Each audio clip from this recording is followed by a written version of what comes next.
esse ano a gente prossegue a parceria do Jamac, do coletivo, o pessoal lá a gente lá do PET, da USP, para prosseguir com os trabalhos do café. A gente já está com toda a agenda fechada do primeiro semestre, depois a gente passa, continuando sempre no terceiro sábado do mês, todo mundo já se agendar. E só para deixar já avisado, tem duas coisas que a gente vai passar, que é uma pesquisa, que a gente está vendo o que vocês acham do café, para ter um retorno, para sempre tentar melhorar, né? E também um livro-ata para todo mundo assinar e deixar e-mail para a gente poder avisar. Agora eu vou passar a palavra à professora Ana Siqueira, que é diretora, que vai falar um pouco sobre os pontos de cultura nas escolas. Na escola. Claro. Gente, olha, a Ana, ela fez uma coisa maravilhosa. Ela é uma diretora de uma escola do ensino fundamental, municipal. E ela pegou, diretora, resolveu transformar aquilo lá. Então, assim, primeiro ela leu um livro, soube da Escola da Ponte, lá de Portugal, ficou muito impressionada, foi até lá. A Escola da Ponte, lá em Portugal, é um pedagogo que tem lá, bem malucão, que faz uma escola. Eu já sei. Eu já encontrei ele, eu sei. Mas é um cara português, essa Escola da Ponte é lá em Portugal. Ela foi lá ver a escola, que é um método lá que ele inventou e que não tem parede lá dentro, é tudo livre. Ela chegou aqui, saiu destruindo as paredes da escola dela, primeiro lugar. Segundo lugar, ela botou um mestre de capoeira lá dentro e a escola de ensino fundamental se estrutura em volta desse mestre de capoeira. E ela virou ponto de cultura. E é uma maravilha, gente, é uma maravilha, sabe? É uma maravilha você usar a cultura do Brasil para a gente fazer aqui. Bom, enfim, ela vai falar aí tudo que acontece de lindo, maravilhoso.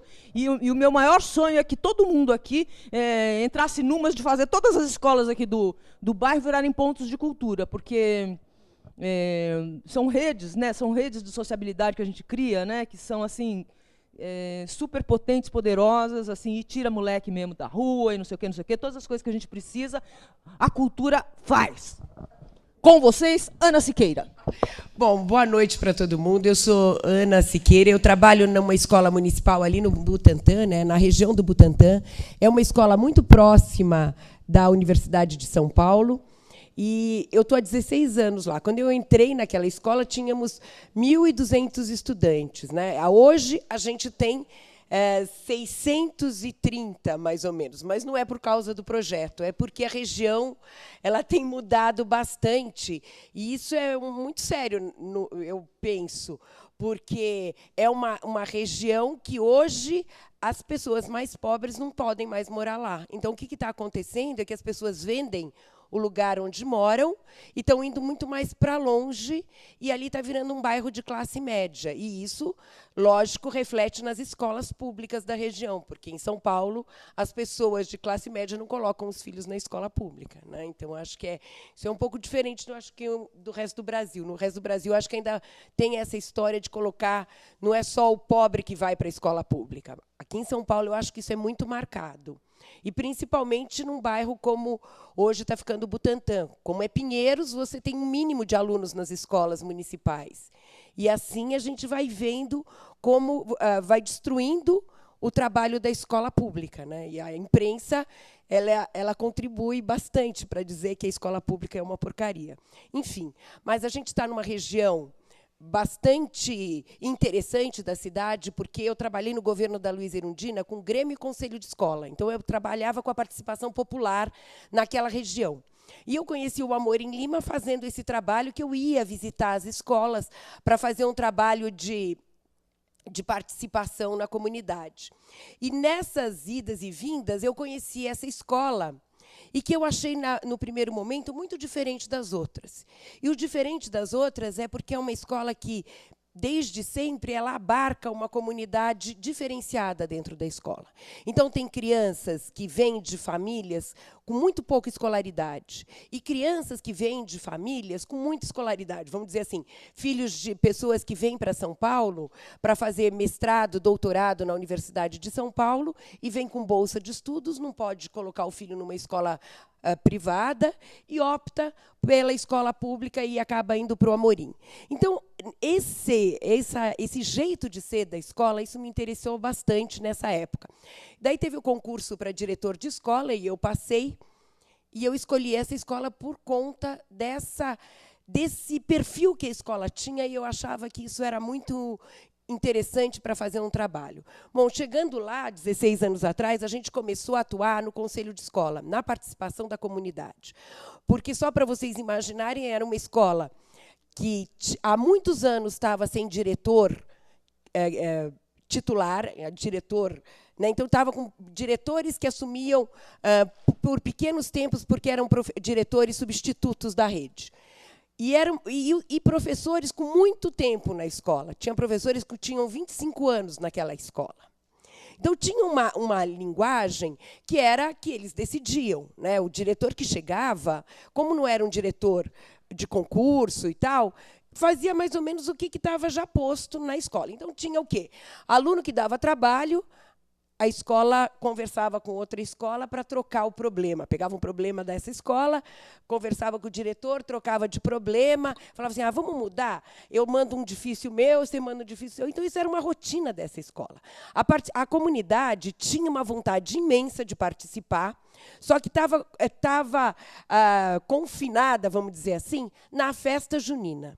E a festa junina era uma festa que começava às 11 da manhã e acabava às 2 da tarde, que era para repor um dia de aula, que a gente faz uma coisa que chama ponte. Então, era para isso, e a escola era assim, tinha esse formato, só que com uma vontade, uma energia de participação muito grande, porque os pais trabalhavam incrivelmente nesse momento da festa junina. Então, quando eu cheguei lá, eu via que, nas vezes que eu ia para discutir conselho de escola, era uma comunidade que recebia muito bem. Para falar a verdade, era que recebia melhor essa entrada da coordenadoria na época. Enfim, eu falei, eu quero ir para essa escola, passei no concurso e fui. E quando cheguei lá, com as práticas normais, uma professora virou para mim e falou assim, olha, a gente já tirou um diretor e a gente tira outra. Daí eu falei, bom, então vamos começar. Né? Então, a gente vai fazer, vamos brincar disso. E aí a gente começou a fazer todo um trabalho de envolvimento com a comunidade. Eu vi que eu, naquele momento, eu não podia estar naquela escola sem a comunidade. Porque era uma força bastante, vamos dizer, bastante organizada para dizer quais eram as regras da escola, quem ficava na escola, quem não podia entrar na escola, enfim. E daí a gente começou a organizar o conselho de escola. Daí eu fiz várias reuniões e a comunidade vinha muito. Né? Fui fazer assim, estalar o dedo, e a comunidade começou a participar. E nessa participação da comunidade, a gente foi construindo uma ideia do que a gente queria daquela escola, como que a gente queria que aquela escola fosse. Então, era uma escola que tinha cheia de grade. O que a gente fez, em primeiro lugar, foi tirar todas as grades da escola. E foi muito engraçado, porque quando a gente tirou as grades, chegou uma aluna para mim e falou assim, diretora, ainda bem que a senhora tirou a grade, porque a gente não é louco nem bandido para ficar preso. Né? Então, essas coisas iam dando sinais que a gente tinha que fazer, que a gente podia continuar a fazer as coisas. Tinha outra coisa também que me impressionava muito, é que a escola era toda cinza, a parede da escola era cinza, a camiseta que as crianças usavam era cinza, e era uma escola que era escura. E daí a gente começou a pintar as portas de laranja, porque a gente não tinha dinheiro para comprar tinta, fizemos uma mistura, deu laranja, a gente pintou todas as portas da escola de laranja, e daí eu perguntava, mas por que essa escola é tão... Vocês foram pintando dessa cor? Daí a assistente de direção disse assim, é para não aparecer a sujeira. Né? Então, eram coisas que indicavam que filosofia, né, que política estava por trás de toda aquela história. Né? Grade no recreio, um jeito de funcionar dentro da escola que levava a a trocar aluno de escola quando o aluno dava problema, enfim.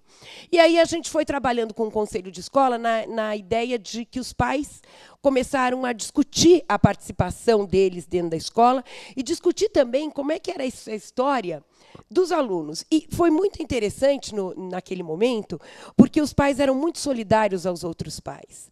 E principalmente porque a gente tinha um grupo de mulheres e que as mulheres, elas entendem um pouco mais do que é um filho que dá problema, porque pode ser o meu que dê problema daqui a pouco, né? Então, isso começou a ser muito interessante, porque as mães começaram a dizer, olha, a gente tem que arranjar outro jeito, mas a gente não vai tirar o menino da escola.